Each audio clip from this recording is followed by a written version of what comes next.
Ivoiriennes, Ivoiriens, depuis les événements dramatiques qui ont eu lieu pendant le coup d'État constitutionnel d'octobre 2020, où les Ivoiriens dans leur ensemble avaient opposé leur refus à cette forfaiture, la Côte d'Ivoire a basculé dans un régime dictatorial abject. En effet, après avoir violé la Constitution en briguant un troisième mandat illégitime entaché de sang, M. Alassane Ouattara gouverne notre pays comme s'il s'agissait d'un bien personnel où sa seule volonté nous est imposée comme force de loi. Pour consolider et pérenniser son pouvoir illégal et illégitime, il a divisé nos armées et les populations en instaurant en leur sein le clanisme, la délation et la terreur. Cynique jusqu'au bout, il a volontairement saboté l'impératif programme de réconciliation nationale qui s'impose à la Côte d'Ivoire après plusieurs décennies de crise meurtrière. Aujourd'hui, il n'y a plus de cohésion au sein des forces de défense et de sécurité et les populations du Nord et du Sud se regardent toujours en chien de faïence, faute d'avoir été réconciliés. Poursuivant méthodiquement sa politique hégémonique, il a confisqué les libertés individuelles et collectives en mettant sous tutelle les appareils judiciaires et législatifs.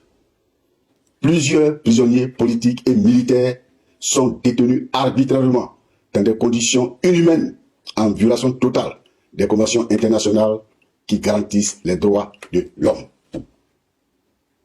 Aucune manifestation à caractère politique ou syndical n'est autorisée sous peine d'une répression systématique, sauf celle faisant l'éloge de ce régime totalitaire. Blasé face aux préoccupations majeures du peuple, il a toujours privilégié les conditions d'enrichissement illicite d'un cercle restreint, composé de parents et d'amis qui s'adonnent sans vergogne à la corruption et des détournements des fonds publics dans l'impunité totale. Insouciants, les membres de cette oligarchie méprisante, qui vivent dans une opulence outrancière, ne se lassent pas du plaisir qu'ils prennent à narguer le peuple en exhibant les produits de leurs biens mal acquis, alors que le pays croule sous le poids d'une dette abyssale.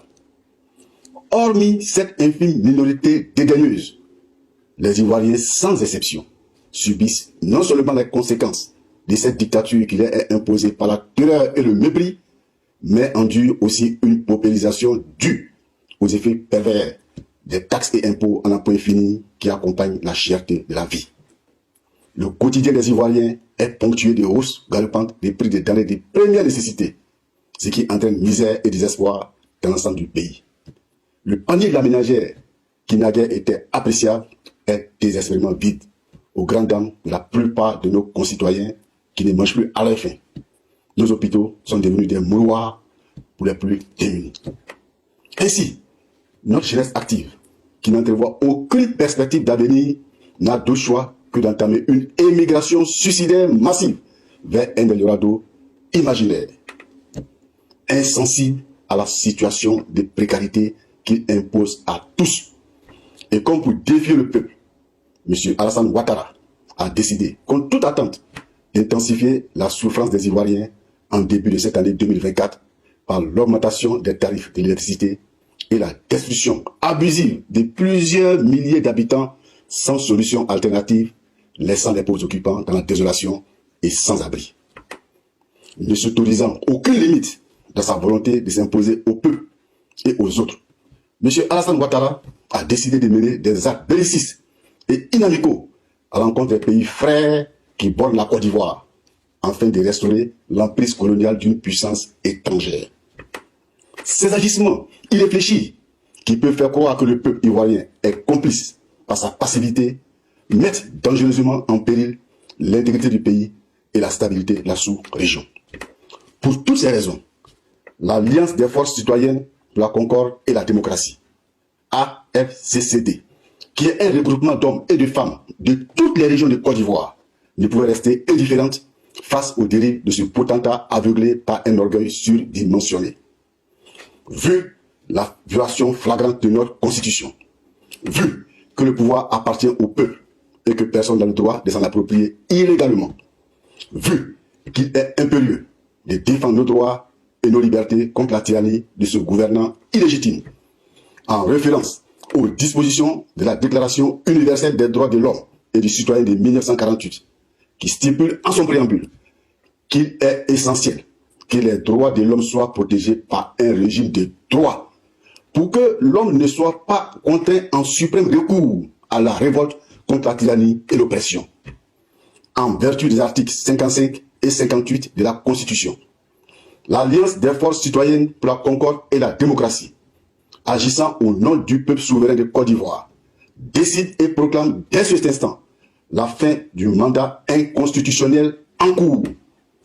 En conséquence, l'Alliance des forces citoyennes pour la concorde et la démocratie porte à la connaissance de la communauté nationale et internationale que M. Alassane Ouattara, qui brigue depuis lors un troisième mandat illégal et illégitime contre l'intérêt du peuple ivoirien, n'est plus le chef de l'État de Côte d'Ivoire. Par ricochet, le gouvernement et toutes les institutions issues de ce régime illégal et illégitime sont dissous. La continuité de l'État sera provisoirement assurée par les préfets et les sous-préfets dans les régions administratives.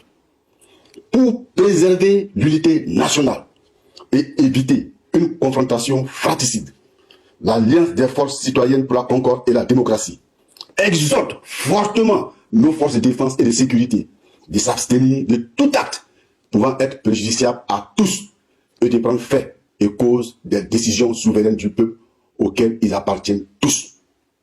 Les heures qui suivront la fin du processus d'émancipation.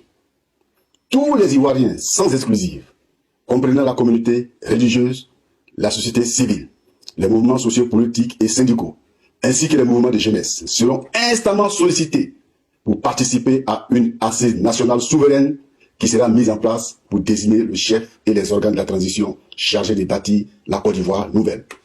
Que Dieu bénisse la Côte d'Ivoire.